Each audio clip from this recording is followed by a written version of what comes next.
The question says the pair of the compounds in which both the metals are in the highest possible oxidation state. In the given pairs, we have to identify in which case the central metal atom is present in its maximum oxidation state. We can calculate oxidation state one by one and then we can answer this question. Okay, pay attention carefully. We have the first one. In this case, you can see iron is there. This is what cyanide ion. It is negative unidentate ligands. It carries -1 charge. We can calculate Fe plus 6 multiplied by -1 is equal to -3 is there. So Fe is equal to -3 plus 6 is equal to +3 is there. So you can see iron has highest oxidation state, that is what, +6. Now it is showing +3. So we can eliminate this first option at the first stage.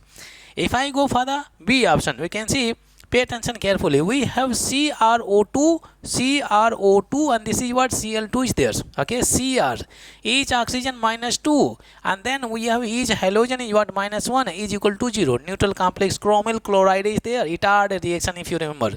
We have Cr -4 -2 is equal to 0. Then Cr is present in its maximum oxidation state.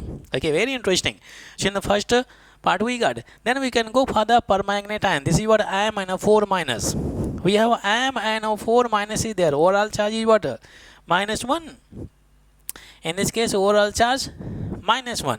Then manganese plus 4, each oxygen is what, -2. Simplify.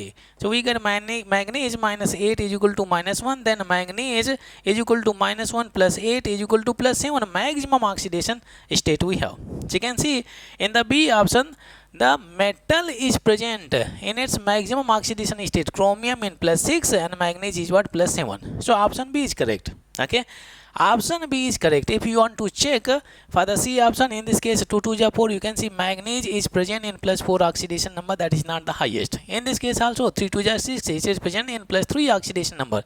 Roughly we can calculate, because if one is present in lower oxidation state, then we have to ignore that option. So option B is correct.